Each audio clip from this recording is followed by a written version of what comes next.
All right. Well, good morning, everyone, and welcome to Petra Coach's Thought Leadership Workshop series. Petra Coach is a mind shift business that empowers leaders and their teams to scale their organizations through the facilitation and implementation of the Rockefeller habits. With a wide network of thought leaders and industry experts, these workshops serve as an opportunity for you to connect personally with them and ask your most pressing business questions. Today, we have Jonathan Ronzio with us. Jonathan is the co-founder and CMO of Tranual, that software that helps businesses organize and automate onboarding and training to make scaling up easier. Tranual is recognized today as a top 100 global software product, a top 500 best places to work in the US, and earned number 255 on the Inc. 5000 fastest growing companies list. It's Jonathan's mission to help you get your business out of your brain so you have more time to do what you love. Today, Jonathan is going to reveal how he took Tranual from 0 to 25 million using a powerful mix of storytelling, systems, and strategy. He'll share his methods on how to buck the norms, rethink the traditional marketing playbook, and build a brand that stands out. You'll walk away from this workshop with actionable insights to elevate brand visibility, enhance customer trust, and accelerate revenue through creative growth marketing. As a reminder, this is interactive, so we want to hear from you all. So at the bottom toolbar of your screen, you'll see a chat button. We encourage you to use that throughout the webinar when you have a question or comment for Jonathan. So I'm going to go over and hand things off to Jonathan now. So here we go. Jonathan. All right, Finley, thank you. And thank you for everybody joining us this morning and anybody watching back on the replay. I want to preface, I hope that the Wi-Fi here stays good throughout the entirety of this workshop, because my neighbor's tree service took out our cable line yesterday and we're waiting for the service to be rebuilt. So I am on my hotspot, but it seems good so far. But yeah, thank you for joining. We are here to talk about systems, strategy, storytelling, how to turn reputation into revenue, all the things that Finley just set up. And I couldn't be more thrilled to do this on one of my favorite days of the year. I'm big into Halloween. You can see me rocking my Mickey Pumpkin shirt. I can't wait to take my 2.5-year-old trick-or-treating later, and hope you're all going to have some fun with your family today too. So I want to start this by just throwing it back about 6.5 years. So I was not in B2B SaaS, in tech, in HR tech, anything like that 6 years ago. This was me 6.5 years ago. I was an adventure filmmaker and had an outdoor media agency and was being paid to just travel the world and climb and lead expeditions and tell brand stories. That was what it was all about. For about 6 years of my life, I was a sponsored mountaineer and just spent my time out there in the wild telling stories for brands. And that's where I really honed my chops of understanding the keys of authentic storytelling.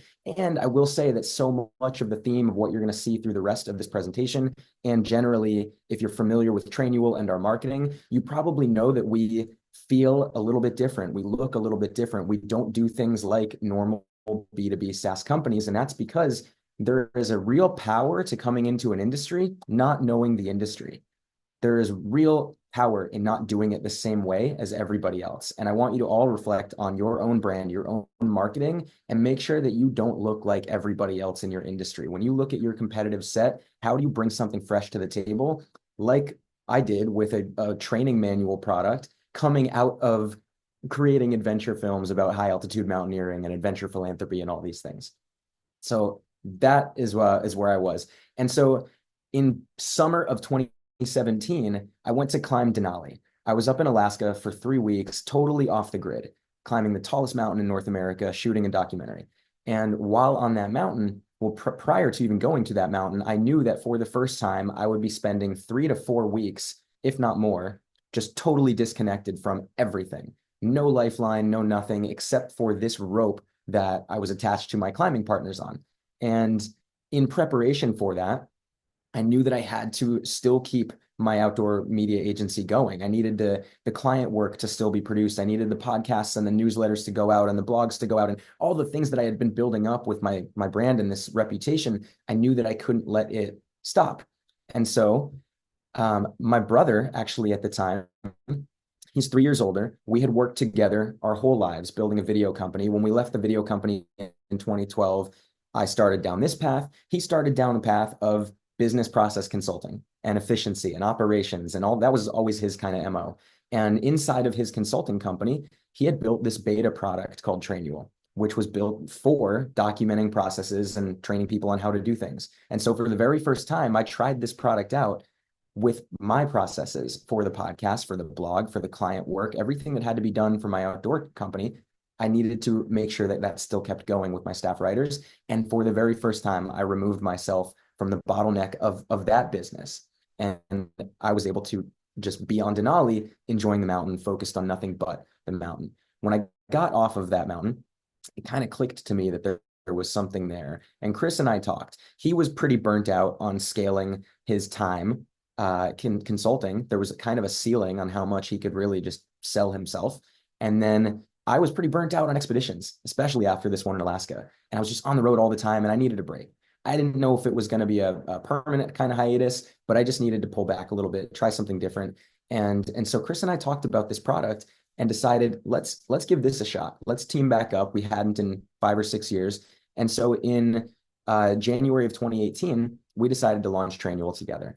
And so we did that. Now 6 years later, we have 130 employees, 10,000 companies using this product in 175 countries, hit 25 million in annual recurring revenue. And this is all built by marketing. Like if you do the math there, 10,000 companies, 250,000 users, we're not serving the enterprise. So we don't have an outbound sales team. Our best customer has between 10 and 250 employees. We care about small business, small to mid-sized business. And so with that, it never made sense for our model to support outbound sales. And so everything has been inbound. And even in most of the early days, it was not even product-led growth. It was, you came in to start a free trial, but when you talk about true product-led growth, you think about something like a Dropbox, where if I send you a Dropbox link, you have to sign up for Dropbox to actually access that file. And now all of a sudden you get into the habit of using Dropbox as a place where you store your stuff, right? Like that is a viral product-led growth loop. We didn't have that. There was nothing built into the product that got people to share it other than the fact that they liked it for their business and that generated word of mouth. So our entire funnel has been built by marketing. And that's what I want to break down the philosophy of that for you today. So marketing, in my view, is two sides. It's reputation and revenue. I think a lot of people think about marketing and they don't see sales attached to marketing. They think about sales versus marketing. And I've always thought marketing's job is ultimately to create sales, right? And so the two sides of this are reputation. What are you known for? How do people discover you? How do you get on anybody's radar and capture their attention? And what do they know you for? And then revenue, of course, how do you make money? What is your bottom line? What are your sales? When you think about how to measure the two sides of this, inside of reputation, the things that might come up when you're like, how do I measure reputation? Well, follower count could be a big one if you spend a lot of time on your personal brand. Community size, if you're nurturing a private community inside of a Slack group or anywhere else, you could be hosting an event. How many people actually want to come hear what we have to say and attend our event? Do we have reviews? Are the reviews good? And one thing that I see at the core of really how we keep our finger on the pulse of, are we affecting our reputation in the right way? Is our PR strategy working? Is our organic social, our paid ads, are all these things that we expect to be growing the brand awareness of Trainual actually effective? Well, I look at Google Keyword Planner and just look at the keyword Trainual and track month over month searches for Trainual. If we are doing our job, then you should see that trend line going up because more people are actually Googling Trainual, right? And that may change in a year or two as Gemini and ChatGPT cannibalize some of search. But as of right now, that is a great way to track the effectiveness of your reputation strategies. Your brand awareness are more people searching for us every month or every quarter or every year.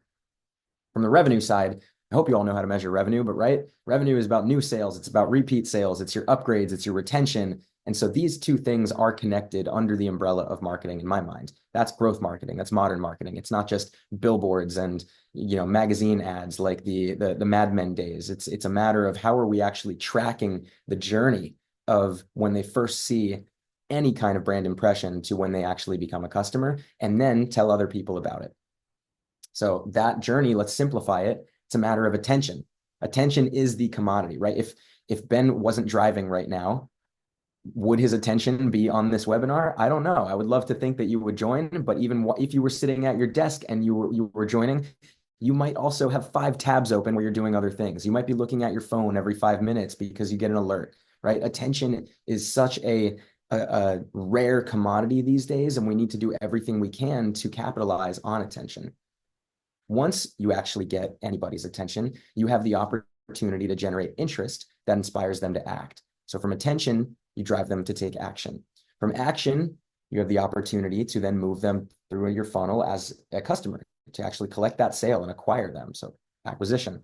And then assuming you do your job right, your product, your service works, you were speaking to the right customer, then that creates advocacy. And now you have this flywheel. Advocacy goes into the ether of word of mouth. That person might live inside of a Facebook group every single Monday morning, and somebody asks, hey, what do you use for this? And now they're saying that you will never see their answer. You're not in that group. You can't track that, right? But that's creating more word of mouth, more attention. And now the people inside of that group are looking for your thing because they heard it about it somewhere. And that's in a real 4-step easy way, a way that I think about this funnel. So the evolution of attention, I think we all know this, right? It started in those Mad Men days, magazines, newspaper, radio, then television, then internet exploded everything. Video became a big thing when YouTube started in 2005. Digital media, as far as communications and social media, just took over all of it. Now, I don't know what your stats are for your screen time, but these, I'd be curious. Anybody want to write in, if anybody who's not driving? Like, what do you think the average screen time is for anybody on their smartphone in 2024? Taylor says something bad. Well, not necessarily. Finley says 6. 6 hours. All right, that's a good guess. At least 5 hours from Julia. Okay, so yeah, there is a reputation of it being something bad, but it depends on how you do your work, what you're doing for work. Like if somebody on my marketing team says that they're spending 8 hours a day on their smartphone, well, that just might be their job to live in the comments and be able to report back on the insights of the consumer, right? And so that's not a bad thing per se. And you might be on a bus and see everybody's head down looking at their phone, but 50 years ago, everybody's head was down looking at the newspaper. So I think that it's just a different way that we consume these days.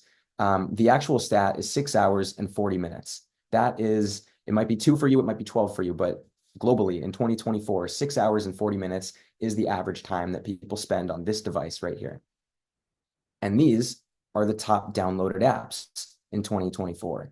So when we think about where is the attention, if you are not driving, if you are not on a stage presenting, if you are not making sales calls or working or doing what you have to do, if you're not having dinner with your family, even maybe if you are having dinner with your family, you might be still on one of these devices, some in that 6 hour, 40-minute range. And these are the apps that most people are using. TikTok, Instagram, WhatsApp, Facebook. You recognize a lot of these, right? But specifically, when we think about marketing channels, TikTok, Instagram, Facebook, those are the 3 of the top 4 where you have the opportunity to get in front of most people in the world for a lot of the time that they spend on this. And that's why, since the very beginning, in early 2018, we started investing with our own marketing strategies in Facebook and Instagram. And now in 2024, it is not too late. All of these are still amazing marketing channels. It is just a matter of understanding this is truly where the attention is. And it doesn't matter if you're B2C, if you're B2B, if you're enterprise, if you're small business, whoever your customer is, the facts are they spend time on their phone, on social media.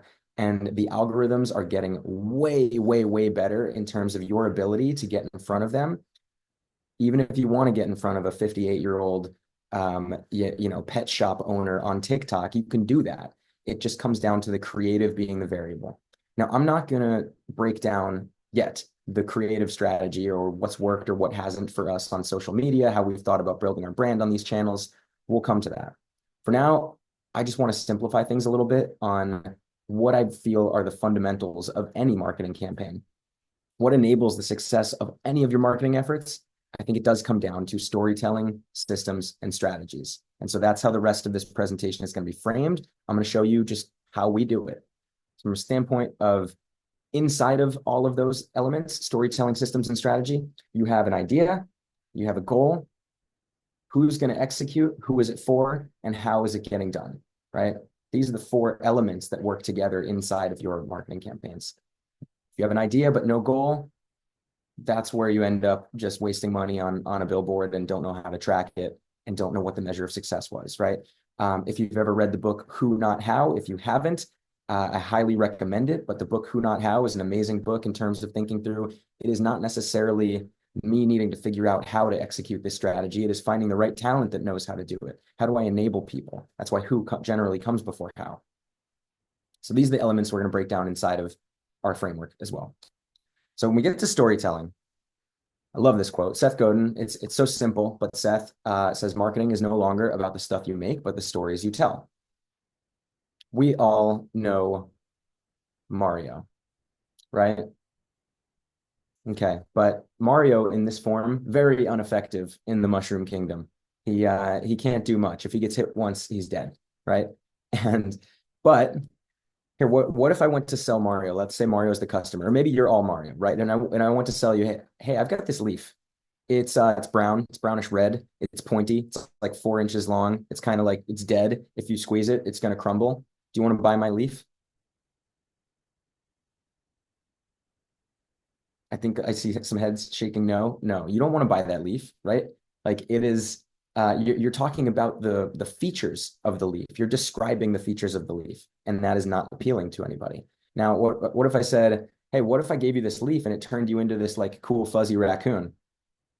Because today's Halloween, maybe you would want to buy my leaf, but like most people are still not going to be interested in this leaf just to turn into a raccoon, right?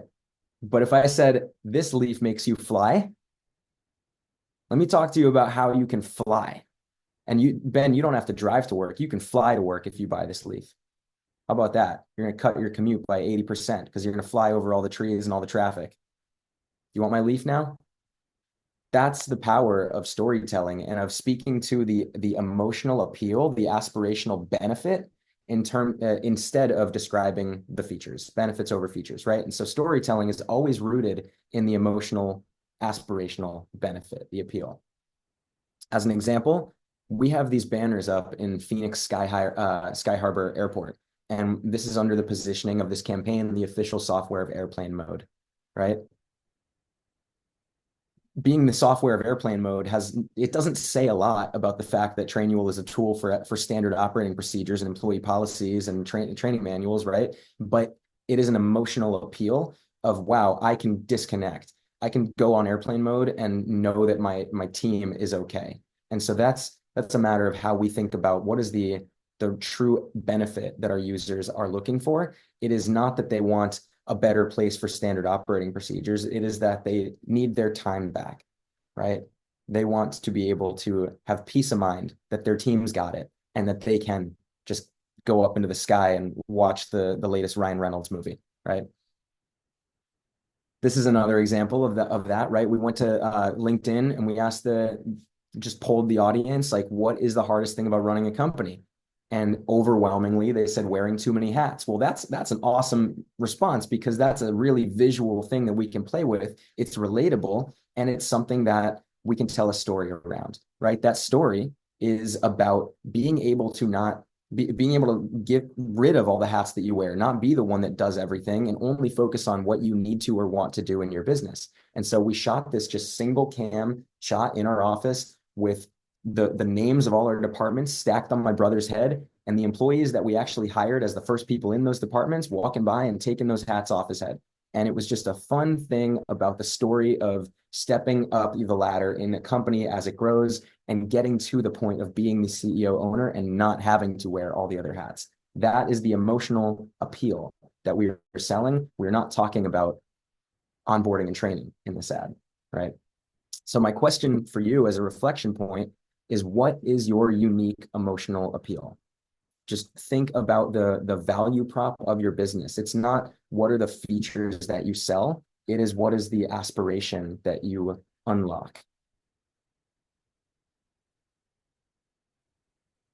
Now, as we get out of the storytelling side of things, um, I don't know if anybody here has read Atomic Habits. James Clear, the author of Atomic Habits, loved this quote. He said, "You do not rise to the level of your goals, you fall to the level of your systems." Inside of systems, we talk about who and how. How do we enable who and how? Storytelling, way more about the idea, right? Having the right idea, the right message for the right people, the concept. Systems, who and how. How do we enable them?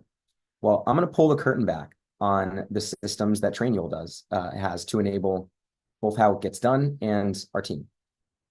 For those of you that are driving, I apologize. Please don't look too deeply into your screen. Don't crash.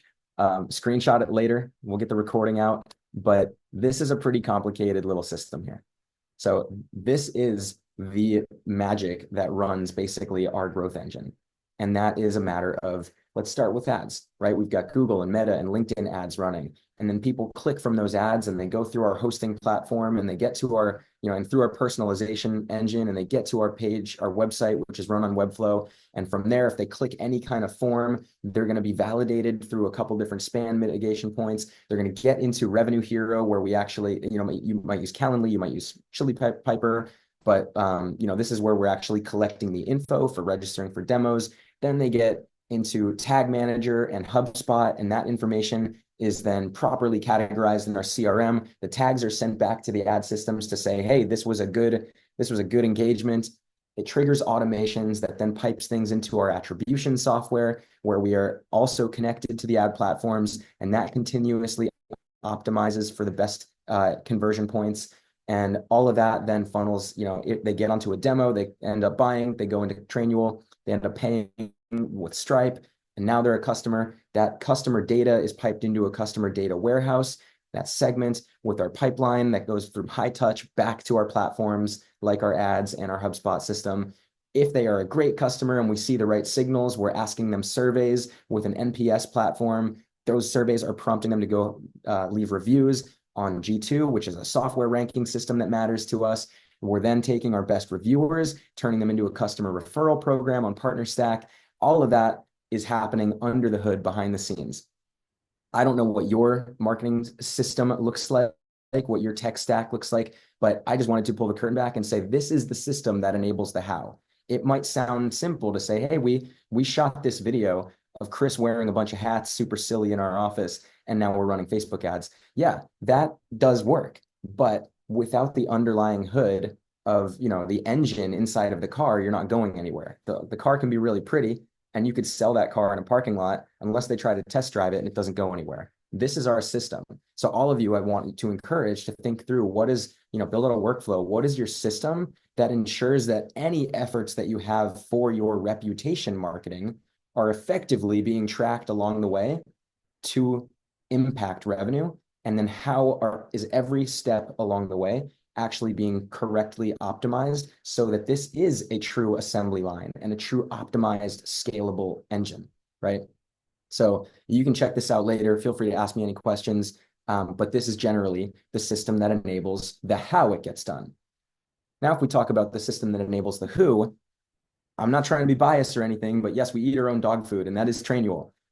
Every single thing about our business is documented in our system. And so when we go and hire, like we have every single pink box on this org chart, right? I'm just expanding the marketing org chart. I have sales, partnerships, and marketing all rolling up to me. But every pink box here is somebody on the marketing team that's been hired within the last 6 to 12 months. And every single time we make a hire, like we did for the paid media specialist, they come in, and now Mimi, who's our manager of performance marketing, documents everything that our paid media specialist is going to need to know about actually running that system that you just saw, and the day-to-day management of our campaigns and our channels and our point of view on why we use this channel versus that, and our cost caps that we look for on Google search versus Meta, etc. Every little detail of that is inside of this. It's not to say we document our creative strategy, because that changes all the time. Creativity cannot be bound to SOPs, in my opinion. But the system that enables the creative to actually affect revenue, that's what needs to be documented. And that's why Trainual is the system that enables our team to run the system, to affect the how. So do you have repeatable, scalable systems for both who and how for all of your campaigns? Inside of the strategy component, the best marketing doesn't feel like marketing. So Tom Fishburne, he runs Marketunist, It's like he's a cartoonist for a lot of marketing things. If you saw his work, you would not think that it is an ad, even when he does draw up ads, because it just looks like a fun cartoon that you would see whether in a newspaper or in your social feed. It does not feel like marketing. And so that is where you want to live, in the world of marketing, in a way that doesn't feel like marketing. A lot of the things that worked in the early days of Trainual that still work today were just me taking my phone and walking down the street, shooting selfie videos, talking about the product or the aspirational, effect of the product, and then taking that video and running it as Instagram ads, because our target buyer would see me in their Instagram stories, and I would feel like a friend in their feed that they forgot they followed. And they would pay attention, at least for long enough to hear the message and figure out if it was relevant to them or not, versus seeing a static graphic, right? Like this. I don't want to totally pick on, MailChimp or any of these brands here. Like, a lot of them I fully respect in the way that they've built their business. But when you see this marketing online, this does not get your attention, right? Instantly, you are scrolling by. You just know that this is an ad. This is something trying to interrupt your experience instead of add to your experience. This does not feel native to the actual feed. This doesn't feel like it belongs. And so, like, without a half a second, you know that this is something that you don't need to pay attention to. So that's where it comes down to the goal, right? The idea needs to be connected to the right goal. And the goal might be, hey, we need to make Instagram ads work, or we need to make YouTube pre-roll work, or we need our organic social on TikTok to work. And when you define the channel that you want to make work, go live in that channel and figure out how to play inside of the trends, how to not be interruptive and how to not be noise, right? And so what's worked for us, I'm not going to say we get it right all the time, but these are the things that have worked for us. Ads, influencers, organic PR, SEO, podcast partnerships, out of home, which are billboards, connected TV, which is ads on streaming platform, events. All that's worked because we've tried a lot of things over the years. Here's what hasn't worked. Yeah, all of the same stuff, right? Because we try a lot. We test a ton of ideas, and we're constantly trying to affect these channels and turn on new streams of revenue by not just being totally reliant on one spot. We're trying to have this mix where Trainual as a brand feels ubiquitous and everywhere, despite not being the massive, global enterprise or whatever. We're not Salesforce, but we want you to come across us, if you're our target buyer, as much as you might Salesforce, because you can, through the right strategies on these channels, on this, feel bigger than you are. And so we've tried a lot. I'll give a couple examples of just what doesn't work, what has worked, right? On paid social, stuff that does not work, back to those graphics I just showed you a second ago. Same thing with video. If video feels too produced, too much like a TV commercial, people will tune it out 100%. That does not belong in the feed. If it's overly produced, we've learned that. And so those commercials, they might work well for YouTube pre-roll. They might work well for running, Hulu ads or like using the streaming platforms to see a Trainual ad before Monday Night Football. You can do that on connected TV. And that's great. Those work there. But those same commercials will not work the same way on Instagram, on Facebook, etc. The stuff that does work, take these three, for example. I already talked about the middle one. This was me just leaving our company retreat in Flagstaff this summer, and I was just taking a selfie video, walking down the runway, going to my plane. I do not fly private. I'm not there yet. This was to an American Airlines plane. And I made sure that is seen on the video, because the influencer standing in front of the Lamborghini, that gets trolled like you won't believe these days. That is not something that works. But that aside, this one on the left, I came across this claymation creator on TikTok. He is so wildly talented, and I just realized that his stuff was going nuts. It was going viral, and people couldn't believe what he was building. But he was early in his career, and I sent him a DM, and I had a direct message, and I had this idea to have these little clay people to put this hat on and just show the idea of when you plug into Trainual, you can clone yourself by cloning your work, right? And so all of a sudden, this guy puts on his hat, and then you see the wires start pumping and new little clay people pop up in all the chairs around them. It's this like 50 or 15-second little claymation thing, but I noticed the virality that these types of videos had on TikTok. And so we created with this creator, and this absolutely crushed on all the social platforms. The one on the right, I also noticed a lot of people were paying attention to those vintage videos. Like you might see Paris in 1901.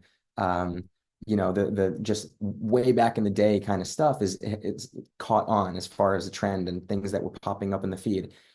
Went to the Prelinger archives of public domain footage and found actual old training videos and onboarding videos of people that were like starting their first day of work and in 1940, and we started using those videos, and those were great. So it was just a matter of understanding what channels do we want to market on, and what are the types of media that are actually working, and how do we create in that same vein with our message on top, instead of just take our commercial, our graphic ad, and run it on that platform. We're creating natively with intention for what is being consumed naturally there.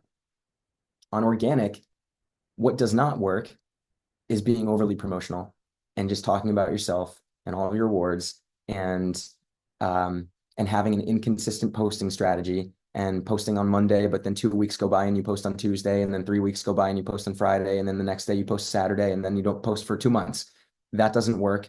And also having an inconsistent content strategy. You see on the left, we had a meme, we had some promo stuff, we got our awards, we had stuff about our, like, content and education. It was just inconsistent. And so your followers want, just like they want to tune into their favorite, TV show that drops every single day at this time, or the podcast that comes out at this time every Wednesday, and they know what that podcast is about. They want to follow your channel because they expect consistency and because they are waiting for you to do one thing, right? And so a year ago, we decided that all that stuff on the left was not going to work, and we would just do memes. We would let our organic social on LinkedIn and on Instagram just be 2 memes a day. And we've done that for a year, a little over a year now. 2 memes a day, 7 days a week on Instagram and on LinkedIn.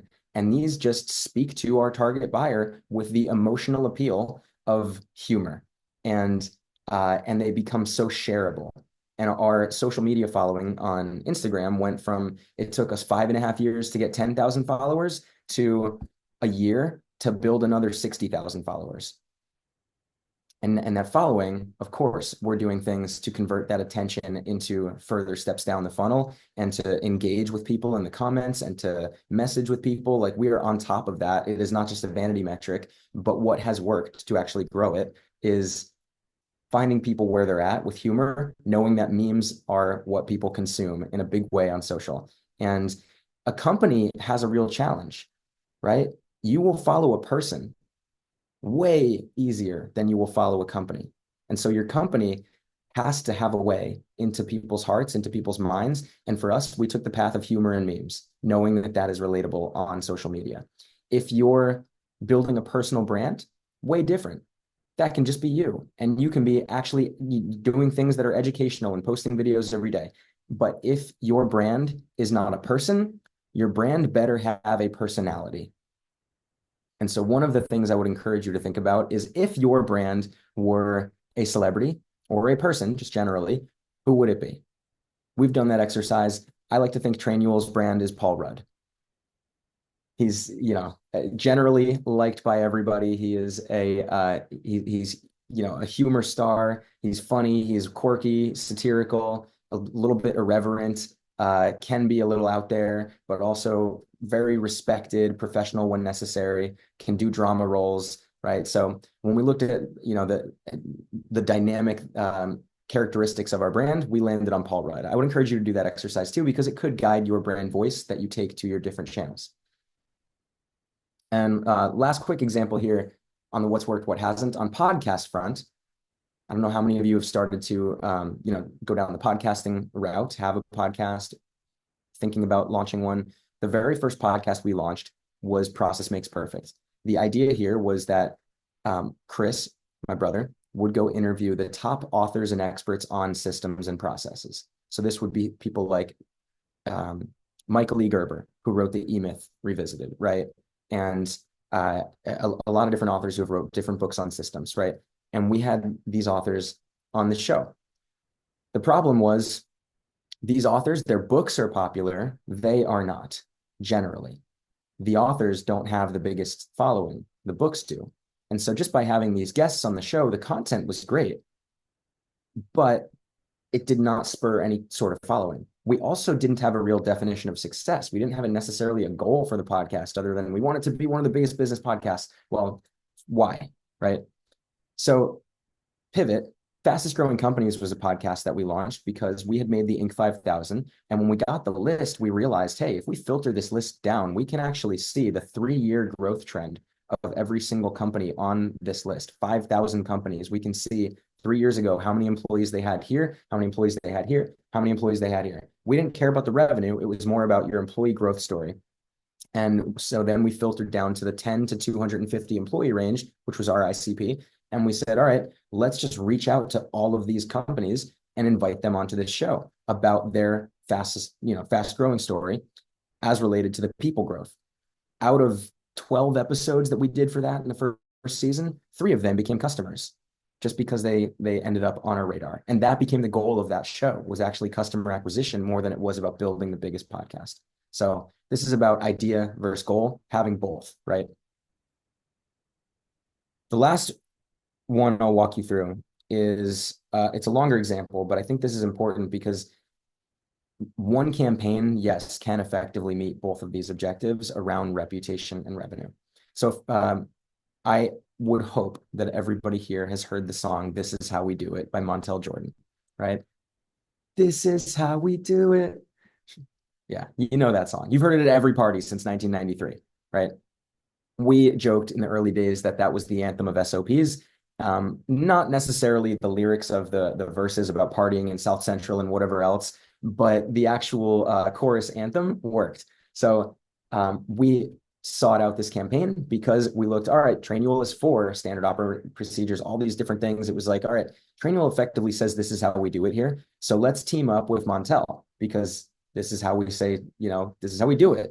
Let's help small businesses say that.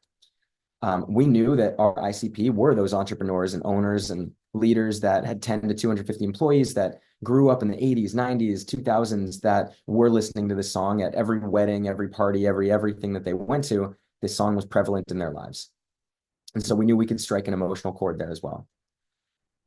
Our idea here, throwing it back to that many hats ad, right? We knew that the hats worked.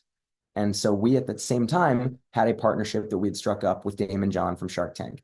Damon's story, again, back to story, Damon's story was that in founding FUBU in 1994, he was just making hats in his mom's living room. Hats are where it started for him. He was stitching them, and then he'd go out and sell them in Brooklyn and Bronx, etc. And FUBU grew out of that. And so we were like, wow, we can stack the hats on Damon, let him tell his specific story in a visual medium that we know works, that resonates, and leverage his brand authority for this. Now let's talk about how Damon gets stuck along the way and how he gets overwhelmed with growth and start introducing these funny scenes of small business struggle and have Montel step in and be like, hey, Damon, this is how you do it, right? And he effectively personifies Trainual in that change. And because we know that Trainual is not about drinking juice in South Central or whatever the lyrics of the song, we wanted to write a new version of this song that had still the nostalgic callback of the chorus hook, but that was built for our entrepreneurial audience. And our goals here, again, we had the idea, which was fun, but we had to have goals. So goals here were make this cool, fun, and relevant. It had to be evergreen. We still use this song. We still run this campaign. It still works. Obviously, I'm still speaking to it. It was not a single-use campaign. And I wanted this to be a legit track, not something that was like a jingle that was overly just like a Trainual commercial. Like, I want people to be able to listen to this when they're at the gym and love it. And so we wrote it from that lens. Of course, we wanted to drive massive brand awareness and then maximize on these promotional partnerships and bring attention to a playbook event. We call our annual event Playbook. It's actually happening live in Phoenix, Arizona in 2 weeks, but at this time it was a virtual event. And so we weren't necessarily looking at all this at the start and saying, this is how much revenue we can drive here. this was more of a brand awareness campaign. But then when we got into the details of execution, that's where we got back to that growth system. That's where we really cared about how can we track this and how can we affect revenue with this. So 2 weeks of writing, planning. This is me and my producer friend Chris texting back and forth with Montel, singing hook ideas and texting lyrics. This was 2 weeks before the shoot. We went to Brooklyn. We shot this ad with Damon, with Montel. This was one of the times we learned that these commercials don't work as well on Facebook and Instagram as they do on, TV and etc. But we came out of that with a music video, a new song, multiple versions of these commercials, different cuts for social media, an entire photo shoot, in-app like onboarding video by Montel, etc. Tons of different assets that we could repurpose.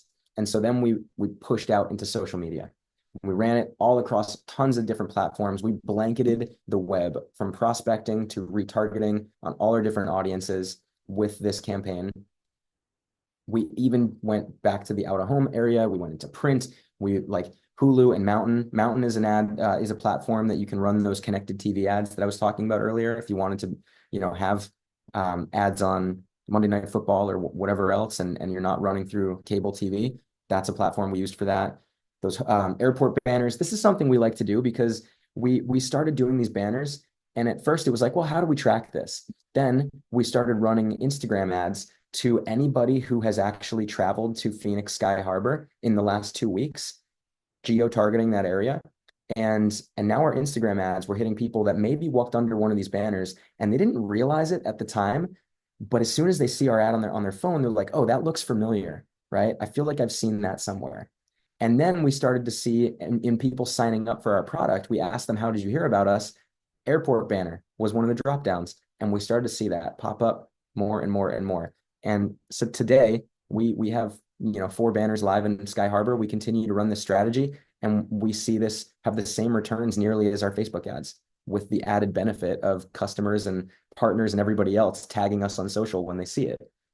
So it's a cool thing. But we had this entire campaign connected, and even to the point where people that signed up for our event, they would then see a live performance with Montel. He did a mashup of our song that we wrote with him and the old version. And then we even had Montel perform at the halftime show with the Phoenix Suns. We were able to pull that string because they love Montel and they wanted him there. And we were like, well, what if he does our song and the other one? They're like, done. And we got that to happen. And then so what I'm trying to give you an idea of through this campaign is just how multifaceted and multi-channel all these different touch points were, but that every step along the way, we were able to track it. And so we could then see if somebody came to our website who had seen these ads anywhere, we could personalize the page to have Damon and Montel on it instead of just a normal page about Trainual. And then once they actually got into the platform, if they had seen this campaign and they had gone down that journey, they would get a version of our onboarding video that had Montel that was congratulating them on taking that first step, saying, this is how you do it, right? And this is the way I want you all to think about reputation and revenue. The way to connect your campaigns and make these work together and pencil out the ROI of brand awareness is to think, how do we connect that awareness all the way down at every step of the funnel, right? And for us, this campaign, we kind of stopped measuring this, but as of like 2 years ago, this was what I was looking at: 50 million impressions, 8K plus Spotify playlist ads, nearly 500,000 plus song streams, some award submissions. We ended up driving our highest number of virtual attendees ever to that event, a 60% boost in our monthly traffic to our site, and what really matters, 800 more Trainual accounts, which at our pricing at the time was nearly $1 million in new ARR over the course of a couple of years of running this campaign. And it lives on. This was even just a couple months ago, me and Montel on stage together talking about our partnership at Build Your Brand Live. I'm talking to you about it here. This is the effectiveness of truly aligned partnerships, not transactional, right? But real partnerships, real relationships, and effective brand campaigns. So back to the bow on all of this, right? Storytelling captures attention, creates emotional connection. Systems ensure consistency, efficiency, and trust. And strategy drives execution and scalable success. That's my time. I know we're a few minutes late. We can go a couple minutes over if you have any questions, but I'm here for you. Thank you for hanging out with me this morning, and happy Halloween. Thank you so much, Jonathan. That was awesome. Lots of good nuggets of info. I want to open the floor up for questions if anybody has them that they want to put in the chat. Um, and honestly, to kick us off, I do have a question. So, how would you recommend balancing storytelling, the systems, and the strategy when you're putting together a marketing campaign? So, making sure that you're kind of hitting all of those areas. It just comes down to effective planning, right? If you think about those three elements to it on every single campaign, that's it's easier to do, right? So like when you start off, you might have the most random idea, but then you go to your team and you bounce back and forth. Is this a good idea? Once you like all decide that, yes, this idea is going to work. This idea will resonate with our audience.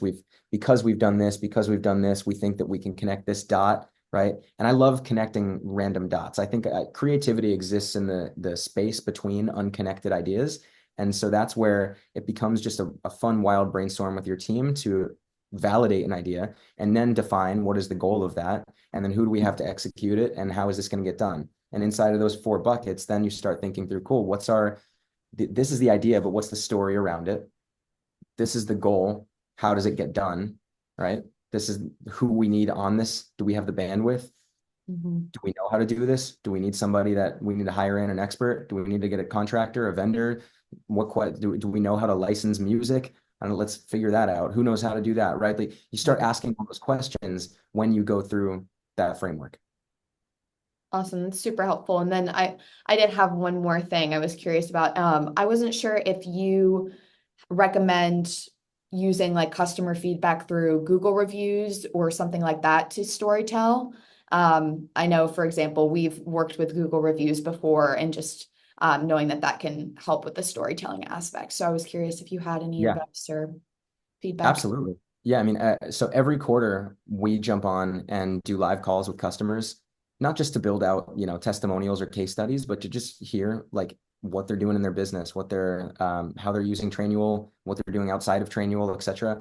And so we're collecting feedback from those live calls. We are always looking at our reviews, whether it be on Google or Facebook or G2 or Capterra, any of these platforms. It's one of the most powerful things that you have, right? If you have been collecting reviews, there was I think in the first year of no, maybe it was like the year and a half into Trainual, Mhm. I went on G2 and just like printed out every single testimonial that we had. And I felt like I was Tom Cruise and Vanilla Sky, like with all of the papers on my ground. Like I had all the printed papers just sitting on the floor of my office. And I was laying on the floor with a highlighter, going through all the things that were the same and all the stories that stood out. And then we did base a lot of our marketing and even scrubbed all the copy from our website and rewrote our website copy based on the stuff that I had pulled out of these reviews. Because it was like, just let the customer speak to the prospect, right? Right. Rather than you trying to be too clever as a middleman. So, and that effectively boosted our conversion rate on our website. Oh, super helpful. Well, thank you so much for joining us today. And then be on the lookout, everyone, for the recap that'll be coming to your inbox in the next 24 hours with the notes and materials from today's session, as well as the recording to share with your teams. If you enjoyed this thought leadership workshop, you can find out more information on our event, a 60-minute habits workshop on utilizing critical numbers, targets, and KPIs. And that's coming up on December 5th at petracoach.com/Petra events. As a part of Petra Coach's mission of positively impacting 10 million human beings, we thank you all for being here today. And everyone have a great Thursday and happy Halloween. Thanks, everybody. Thank you so much. Bye, Jonathan.